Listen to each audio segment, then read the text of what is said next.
What's going on, guys? Happy 2021. The first broadcast of 2021, in which I promised you, starting in 2021, I would start opening it up more about my life and start telling what I call disorderly stories. It's going to be a new playlist. It's going to be a new segment. We'll see how people react to it. Right now, I'm just testing it out. But yeah, it's called Disorderly Stories, and it's gonna. So for the first 6 to 7 months, I never showed my face on camera. I just didn't think it was a good idea. And then for the next 4 or 5 months, even after that, I never you never heard my real voice, or very rarely you heard my real voice. And then now I think it's time to open up and tell you a little bit about me, because I need content, right? And I have unbelievable stories, and I can tell unbelievable stories. So hold on, I put a list here together. Now I'm going to tell the same story. I'm going to tell a story that I only told once before, but I got a brand new Logitech Brio. It's the best camera on the market, they say, and I had it on a 90-degree angle, so you could see like my little tiny pea head and like the whole room behind it. But anyways.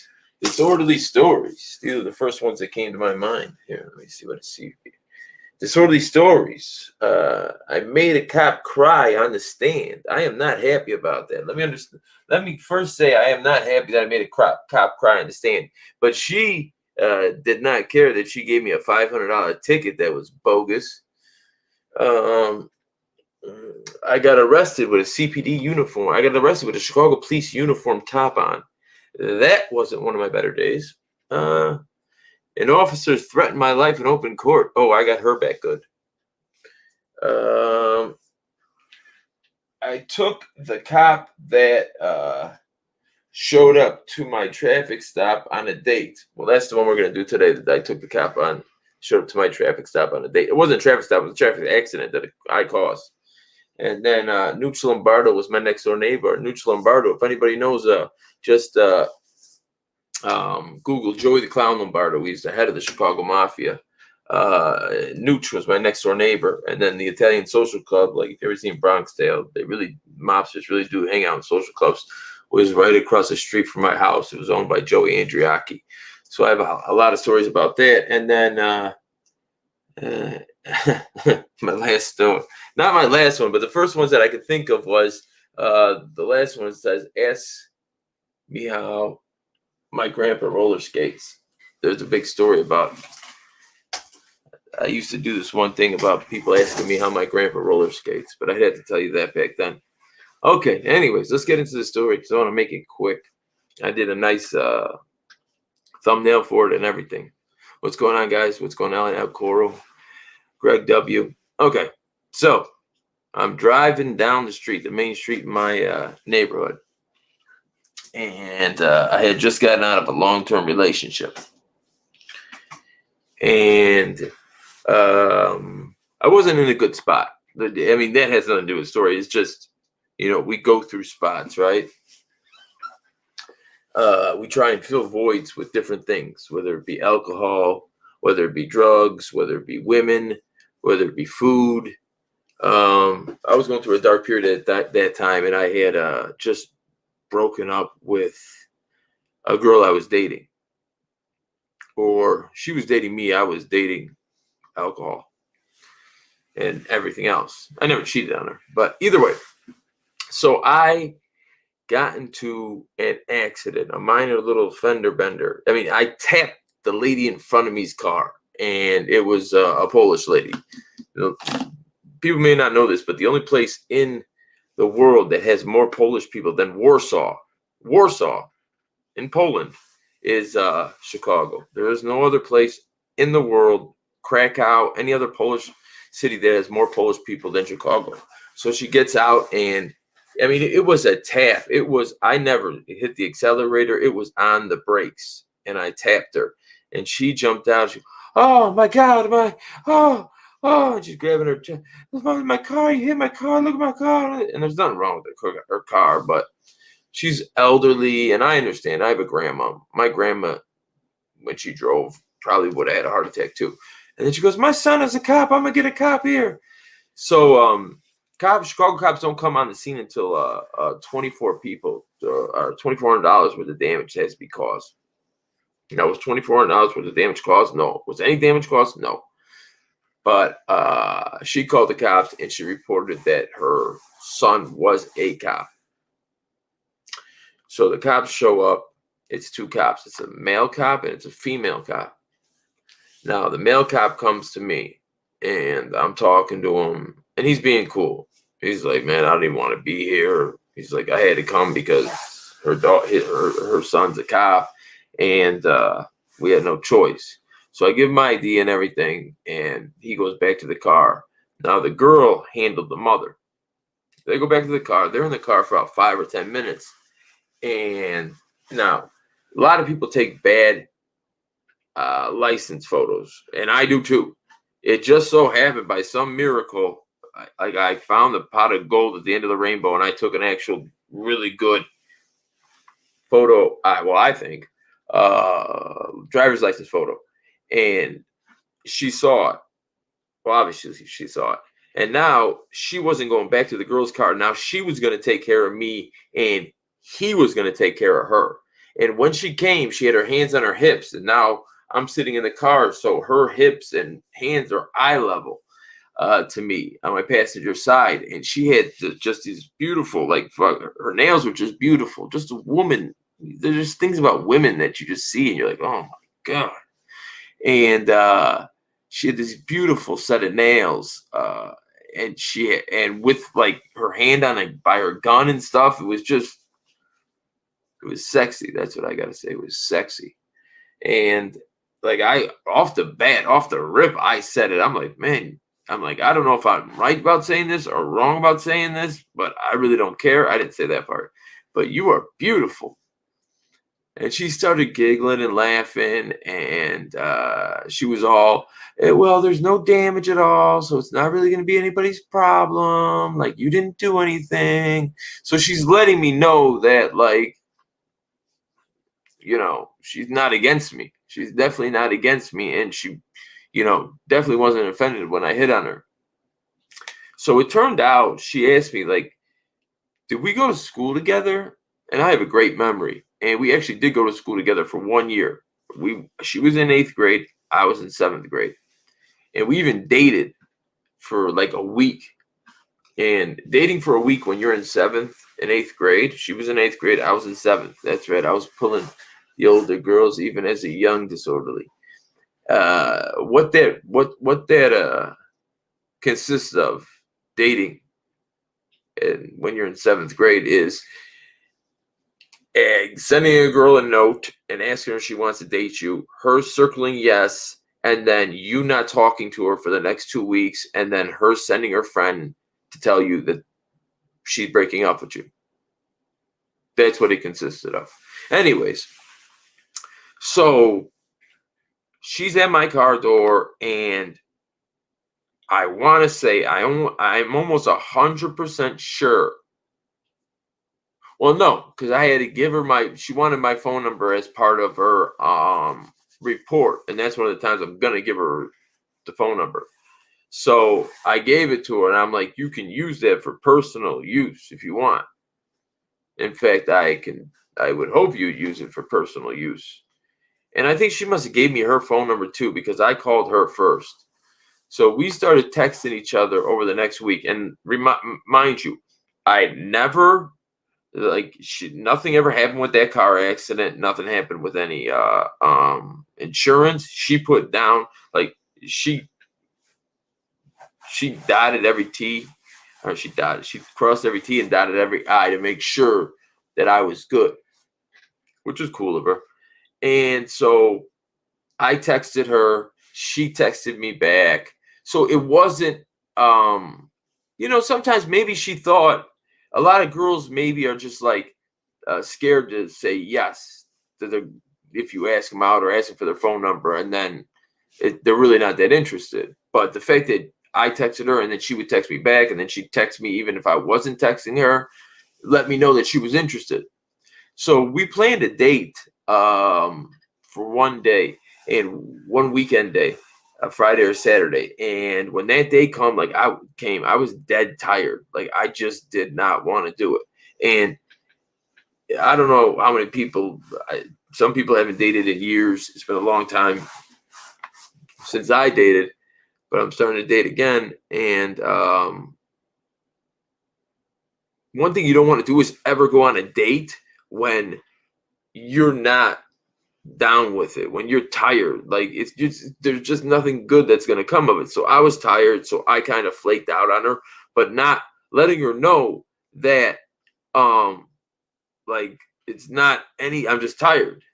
So the second time comes around, which is maybe the next weekend, and Chicago cops have two jobs. They don't all have two jobs, but they all have two jobs because they become security at some place. So she was security at a basketball game at a gym, and because she can have a gun and she has a badge, even though for some reason she would always forget her gun at home when she'd go to these West Side basketball games, and she'd just be there with a badge. Like, I highly doubt you're gonna break up a fight in the stands on the West Side.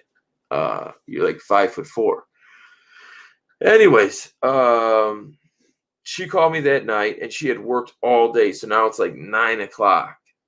And I know she's tired. Who wants to go out right after work on a first date? Maybe if it's like the 10th date, the 11th date, the 14th date, you know the person. You don't have to be so like rigid and structured and trying to impress people. It'd be a different story. So I probably should have called that date too, and she should have too. But because we called the other one, we didn't call that one, which ended up being the worst mistake of my life. So she's a Chicago police officer. I go and pick her up. I always sit in my car, leaning this way with my hand, my elbow on my armrest, or my elbow on like the door handle type thing. So I was leaning with my arm on the armrest, but I got out and I opened the door for her. I let her in. I closed the door. And I went to go put my arm back on my armrest, and she put her arm on the armrest and pushed my arm off. This is within 5 seconds of her getting into the car. I don't know what I was thinking, because I remember this girl being bossy before. Now she's a cop, and she's got this unmitigated control, or believes that she has this unmitigated control over people. That's just going to pump her head up a million times. So, she just took over my armrest, and she wasn't apologetic about it. So whatever, we start driving there, and right off the rip, everything is the job. This guy, he's been on the job for da-da-da-da. And this girl, she's been on the job for da-da-da-da. And the job, and the job, and the job. It's like, bro, there was a sign. Right, police officers, left, bus driver test. You went to the right. You didn't figure out the God particle, the Higgs boson particle. You didn't figure that out, right? You didn't. You're a police officer, which is a commendable job. I'm not saying it's not, but you're a police officer. You know what I'm saying? And the way she talked about it and went on and on and on and on and on.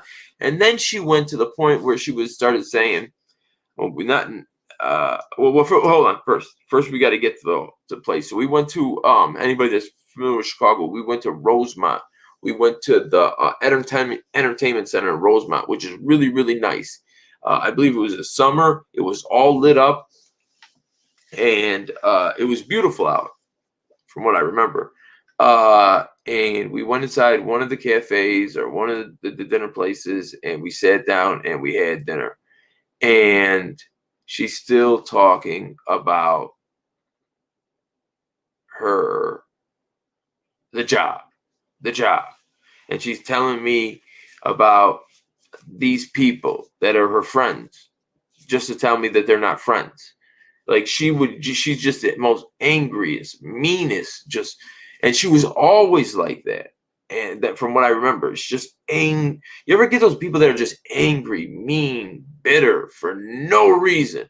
They're like Eeyore with the thunderstorm over them. Like wherever Eeyore goes, if he makes it right, that thunderstorm cloud goes over him and whatever. That's what she is. She just brings doom. Like you see her coming in the room and it's like impending doom. You wince. You're like, oh, I don't want to deal with this. So she says something that's weird to me. She goes, oh, after she's talking about the job. She goes, oh, but don't get me wrong.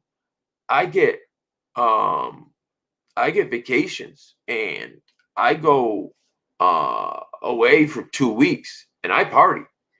And I'm like, oh, okay, like why did you feel like you had to say that to me? Because at this point, I'm in my 30s. She's in her 30s. I'm in my lower 30s to mid 30s. I'm in my lower 30s probably. And like, did you think that was cool? Like you thought I thought that would be cool? Like I still party. Oh, well, wow, I can't believe it. You still party. You're in your 30s. You shouldn't still party. It'd be more impressive to tell me that you didn't party. But for some reason, she had to tell me that as if that was going to impress me. But on the top of it, she is worn out. And like I said, this girl is in her happiest days. She's complaining about everything. You know what I'm saying? Like she could ruin a wet dream. Like she's just the worst. And so imagine her tired, sitting there, just complaining and bitching and moaning and this and this and this. And then she flips open her phone because she's got this new thing where she can show the rooms in her house. So as minute as she opens that app, oh, there's my daughter's fat friend walking up the stairs. I'm like, I literally want to be like, dude, do you have to be like the most critical, like evil, mean human being on the planet? Is like that? Is that what you strive to be? I'm so confused about these people. They're so unself-aware that they can't figure out how the world sees them. Like, listen, if you have a problem with everybody, you're the problem. If one person tells you you got raccoon ears, if 2 people tell you you got raccoon ears, if 3 people tell you you got raccoon ears, you got raccoon ears. If one person says it, okay, maybe you don't. But dude, if you're into it with everybody, if you hate everybody, it's you. But people like that grow up and they're able to put it aside and their mind just thinks different. You know, they're able to blame it on everybody else without actually seeing the truth. Because if they could see the truth, they wouldn't be that way. Once you're 40 years old, that's who you are. You're just going to be that. She's always going to be that angry, bitter person unless she goes through some kind of life-changing experience, right? Crazy people don't know they're crazy. They really think there's UFOs out there. Stupid people don't know they're stupid. The ideas that come up in their head are their ideas. So they made the decision, yes, that's what the answer is. Of course they're going to think they're correct. So she tells me about her daughter's fat friend. And this was going on all night. And it was just I can just remember how miserable it was. Oh, and no, that's the other part. So we get to the place. First, when we get to the place, right on the ground floor, right there, there's a parking spot. You don't have to go up an elevator, nothing. Right there on ground floor. I go to parking and she goes, you can't park there. I go, why? I go, yeah, we can park there. I've been doing this a while. I'm going to drive my car straight. I'm going to turn it off. I'm going to get out the car. We're going to shut the doors and walk away, and the car will be parked. I promise you. She goes, no, you can't park there. I go, why? She goes, just go up. Okay. So I go up to the next floor. There's another parking spot. I go to, no, just go up. I go, but there's parking. Just go up. So go up some more. We get to like the 5th. I go to the top. Just go to the top. And then she's saying it to me like angrily. So we get to the top floor. I park there. Never tells me why we had to park all the way up there. Have to take an elevator all the way down. Still have no idea why we had to park all the way to the top floor, but we just did. I mean, she was just so bossy and rude. So after sitting there with a person who's generally cantankerous, and she was tired, it was like an hour and a half, but I was ready to go. Now, I knew like there was no long-term relationship for me and this girl. That wasn't never gonna happen. Like, I like girls that are sugar and spice and everything nice. I like girls that are like smile when you say something to them. Like, I just girls, like the attributes of a girl. She has the attributes of an angry man. And but the bill, I forget what the bill was, whatever. It was under 200, but still, I'm a guy, okay? We don't have to go on we don't have to be in a long-term relationship. Like, at this point, I just want to hit it, right? Because she was beautiful. Her face was very pretty, but her body was ridiculous. And I'm not ashamed to say I wanted to hit it. So what? That's how we procreate. My natural instinct to want to be with women is why the world keeps going on. So I like to keep it a little bit gentlemanly, but yes, I wanted to. I confess, I wanted to mate with her. So I listened to Dr. Joyce Carruthers, and she says like 2 or 3 dates. I'm like, that was a rough one, but I could do 2 or 3 of the more of those if there's a pot of gold at the end of the rainbow. So we get to the end. We get to her house, and it's that weird moment where we're both in the car, and like, do I kiss her? Do I not kiss her? Do I try and kiss her? I'm like, so first I'm like, do you want to go on another date? She goes, well, do you? I'm like, yeah. She goes, well, I do too then, which was unbelievable to me. I couldn't believe she said that. I mean, as rude and as ignorant and as just lazy and just cantankerous as she was, to say she wanted to go on another date, like, dude, if that's your best, if that's you showing off your best side, I'd hate to see your worst side. So I think I kissed her. We kissed on the lips. That was it. It was over. She left. Now, like, it was like Easter time, so that's the time it was. I remember. And I told you, I stopped dating this girl. This is a girl that I started. This is the first girl I want to date with after I started dating this girl that I was in a very, very serious relationship with. And this girl was the best. She's the most lovable human being in the world. She has these cheeks that you just want to pinch, and these big eyes, and she's always happy. Eeyore, whatever the opposite of Eeyore is, that's what this girl is. Just happy all the time. And I screwed that relationship up. I didn't cheat or anything, but it's just, I wasn't in a point in my life in which I could devote my life to somebody, and it wasn't fair to her. And she got about 5% of me. But so I'm saying that to say that I'm used to being kind of like babied and coddled, not coddled, but like whatever. And she would call me and I'd call her and we'd talk for like 5 seconds. But I don't know. The more I called her, it kind of like she's got a police officer's job. Then they always got second job. So she never really has time. So it was a shock between the fact that you're unbearable to be around, unbearable to talk to, and I can never be around you, because I want to, whatever. So what happened was that she's in my beat, right? And one day me and my landlord get in an argument. And my landlord is the 60-year-old Greek lady. Now, let me tell you about the 60-year-old Greek lady. I was in the car with her one time. We got McDonald's. I put the fries in my lap. And this 60, and I don't want to say 60, she was 70. This 70-year-old Greek lady reached over for a fry, purposely missed the fries, and grabbed my junk and squeezed it and looked at me and smiled.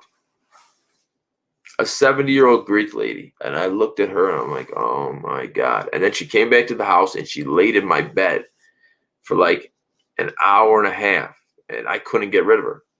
Finally, I think she realized that she wasn't going to get that French fry that she was looking for, or that Italian sausage. So she went upstairs. But anyways, me and her got into a disagreement. And she threw the vacuum cleaner down in a way where the vacuum cleaner attachment bounced off the ground and hit me in the face. And she was scared. She said, oh my God, oh my God. And she ran and got the portable phone and called the police. Because she thought I'm not going to do nothing to you. What am I going to do to you? You hit me in the face with a vacuum cleaner attachment. It hurt. I've never hit a girl in my day of my life. I'm not going to start with a 70-year-old Greek lady. Like, I don't know. The hitting girls, I don't understand it. So definitely hitting 70-year-old Greek ladies, I don't understand. So she called the police. So right when she called the police, I called this girl. And when I called her, I'm like, are you on duty? She's like, yeah. I'm like, okay, the call's about to come over the radio for this address. Please respond. So she did. She responded. I was out front. And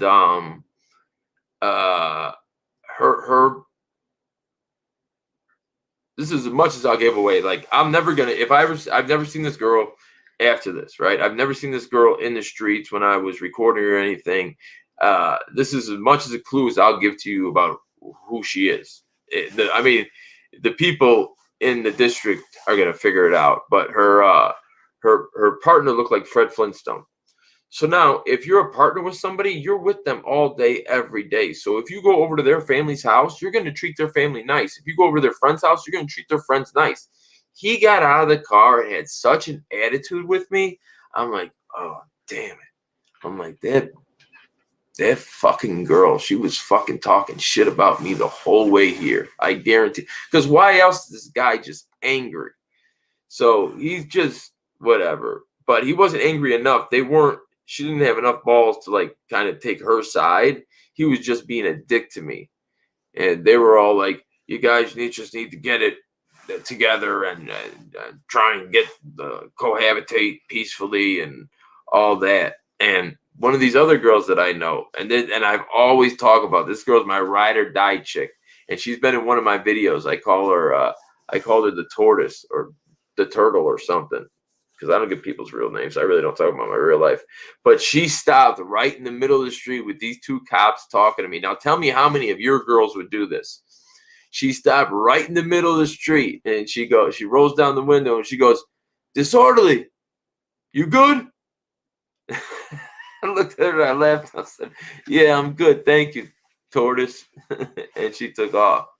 Like, that's a down-ass girl to just, stop in the middle of the street and interject herself into something that she has nothing to do with. Most girls are terrified of the cops. So,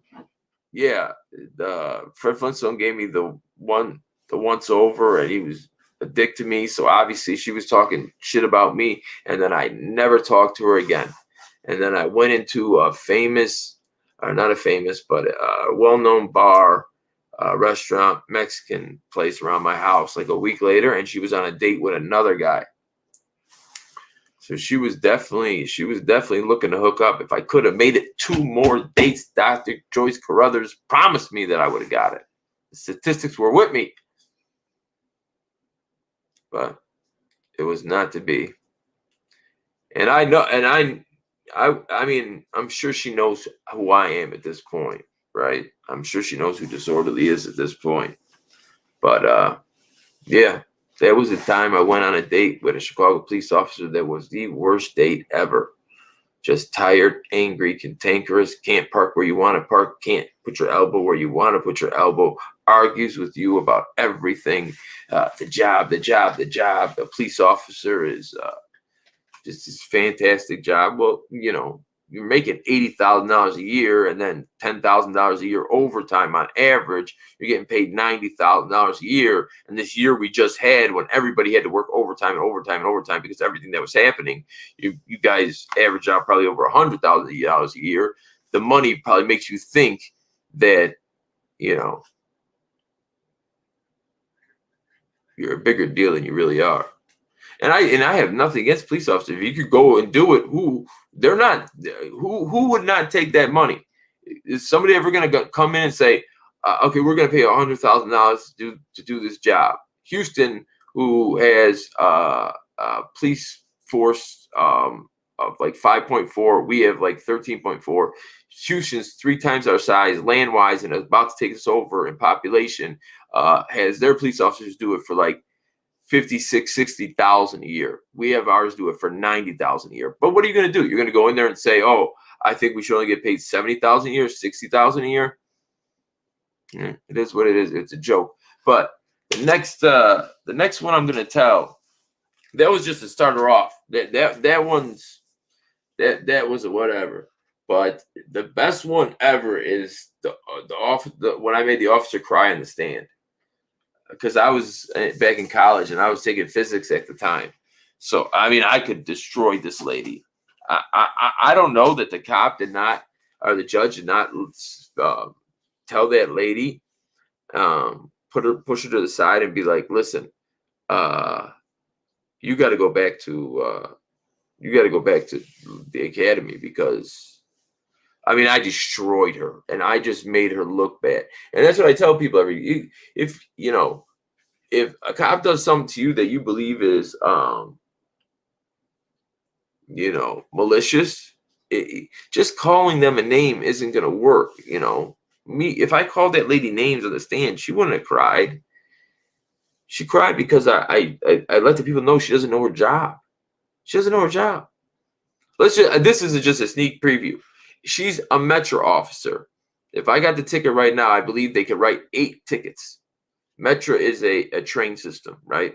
It's CTA is inside the city. Metro goes from outside the city to different suburbs, downstate, probably to different states. So she can only do stuff that deals with the tracks. Now, on her ticket, she can write 8 tickets. 2 of those tickets are secondary tickets, as in they don't have an ID, they don't have a driver's license, and they don't have insurance. So that means you only have to remember 6 laws, 6 rules, 6 driving violations. You only have to remember 6. Oh, I went in there and I tore her up. Oof. And I'm not even gonna tell by myself. I'm gonna have people here that were there. But anyways, that's the time I went out with a Chicago police officer, and I regret every minute of it.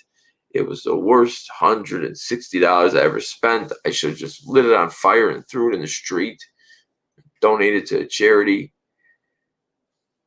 Just understand, if a woman's a Chicago police officer or any kind of police officer, she's gonna have control issues.